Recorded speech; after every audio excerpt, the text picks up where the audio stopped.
Welcome back to Celebrity Radio. It's Alex Belfield talking to one of my favourite people, Matt Goss. How are you? Good, mate. It's good to see you again. Hey, listen, this is fantastic. Well, normally you're in your town, which is Las Vegas. You're there at Caesars with the Gossy Room. And now you're in my town, where I live, Nottingham. Congratulations. I'm really actually glad to be up here. You know, it's like to come out of Caesars Palace and see some Caesars properties, in my homeland. It's actually nice to be part of the family and come do some really exclusive shows. And obviously we just did London Palladium, which was completely bananas, and it's definitely up there in the top 5 gigs in my life, like up there with Wembley Stadium. It's like incredible.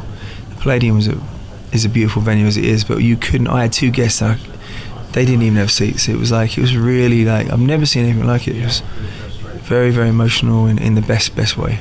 What I love about this trip particularly, and you've come back occasionally over the last few years, although you've been focusing on Las Vegas, I'd never seen such momentum and warmth and interest in you. It's like people have finally cottoned on, A, you're an amazing singer, and B, you've got an act that we really aren't doing here anymore, and we need you back.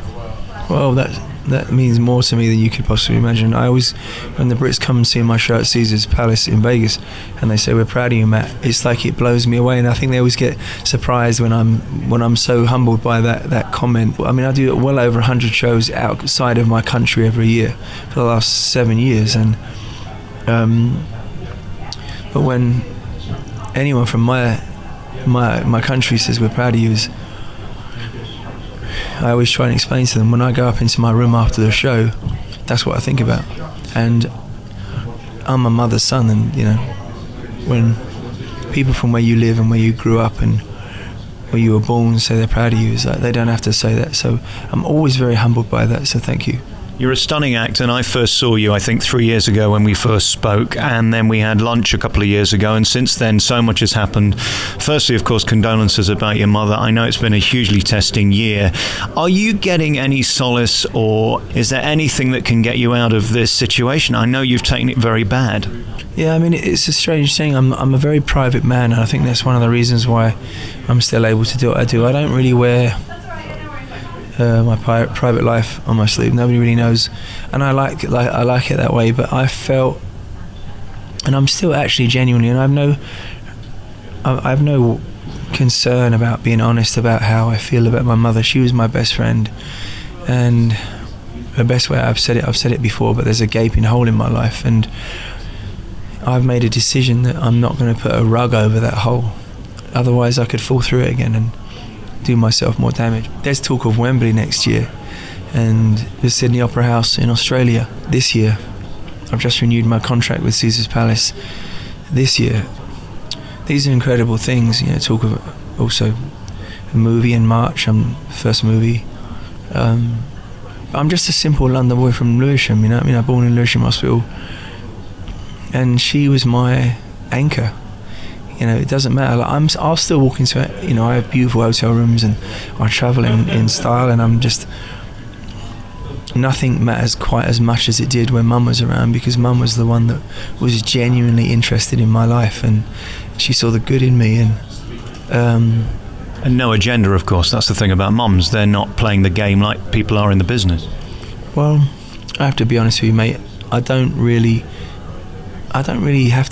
worry about an agenda, because most people I attract have already found their own skin. I'm very, very comfortable in my skin now, as you are, I can see, and you're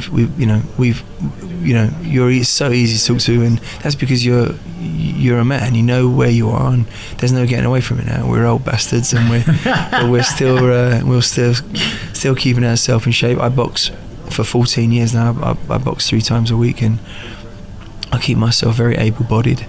Pride myself in that. My granddad always wanted me to make sure I could take care of myself, and so did my mum. And you got to understand, there was never a show in my life that I have done that I haven't spoken to my mum afterwards.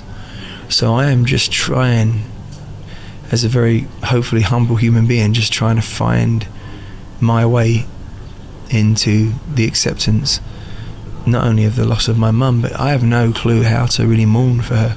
So that's all.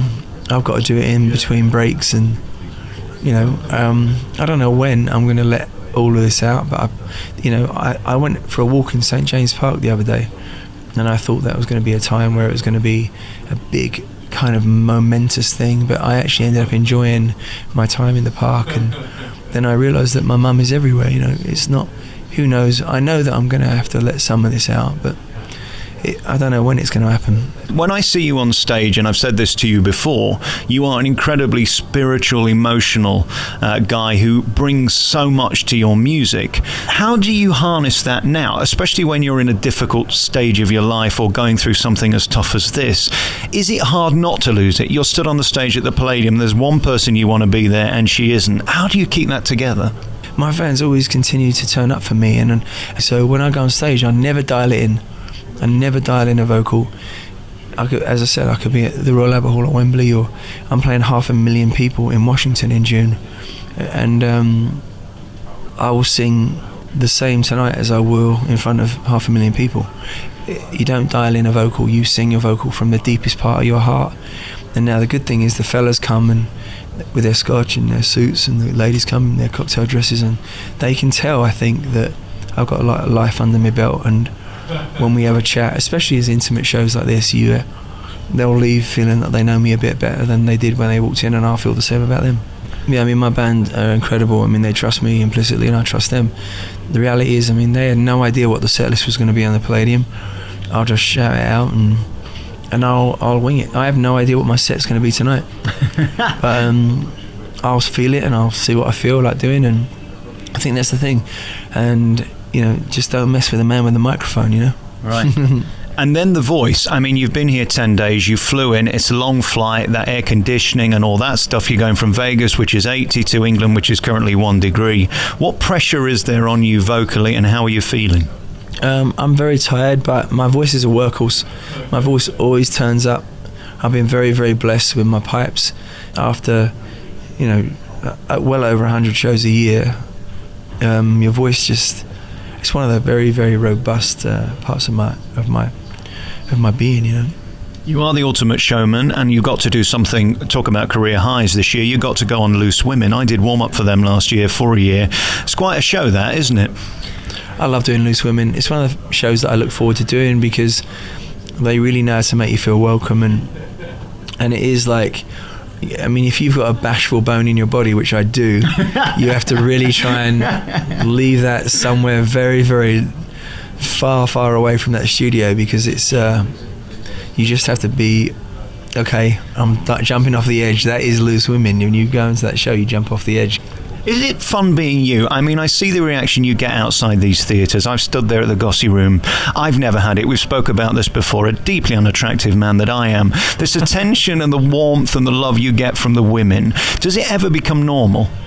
Well, I think it's funny in the fact that the things that become normal, not to talk about the women, I mean, I have so much, I like it, the fact that the fellas and the ladies come to my show and they just get dressed up. They got their best suits on, their best dresses.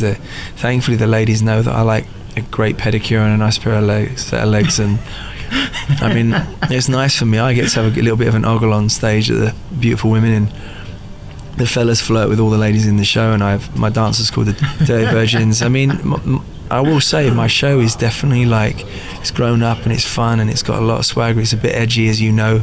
It's a bit cheeky, and the bottom line is it's definitely a good night out. That's why that's why I just renewed with Caesars, and we're going into our 7th year. I've seen that show, I think, 4 times now, and it's sexy and it's fun and it's well lit. And in the Gossy Room, I mean, you've got your own room. Do you still pinch yourself when you go down that Las Vegas Boulevard and there it is, Celine Dion, Elton John, Rod Stewart, Shania Twain, Mariah Carey, Matt Goss? I sing from my heart, and nobody gave this or spoon-fed this to me. It's been one hell of a journey, as you know. But I do feel very, very blessed to be in that company. And honestly, I mean, I travel all over the world with this show. It's not just Caesars. I really came home to see if I could connect with Mum.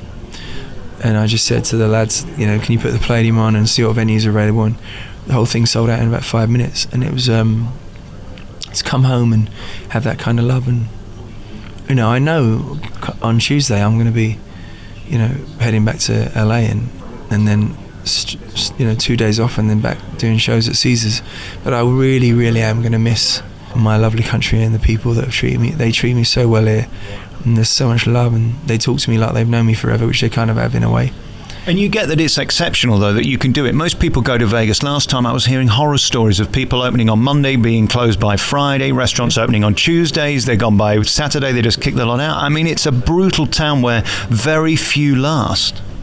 I'm here, and there's definitely talk taking this into 10 years and at Caesars, and so I'm extremely proud, and they know that my room, the Gossi room and the Gossi side bar has become a destination point at Caesars. It's right next to Nobu, De Niro, so I'm in good company. Absolutely. I hope you realise how loved you are. I think this trip must have been especially difficult for you, but you've pulled it off brilliantly. In a sense, you've come across with humility and warmth, and most importantly, talent. You can't buy that talent, and we're so glad to have you back. I look forward to seeing the show tonight, and of course you're doing Manchester tomorrow. Congratulations on the Palladium. What an achievement. And come back soon, won't you? Yeah, I just want to say to everybody, I really am a proud Brit, and keep coming to see us at Caesars Palace, and just if I make you proud in any way, I'm humbled by you, and I love you very much, and I'll see you soon. And don't be too sexy tonight. I'm going to be at the back of the room. Give us a man a chance. Come on. That I can't guarantee. Matt Goss, thank you. Thanks.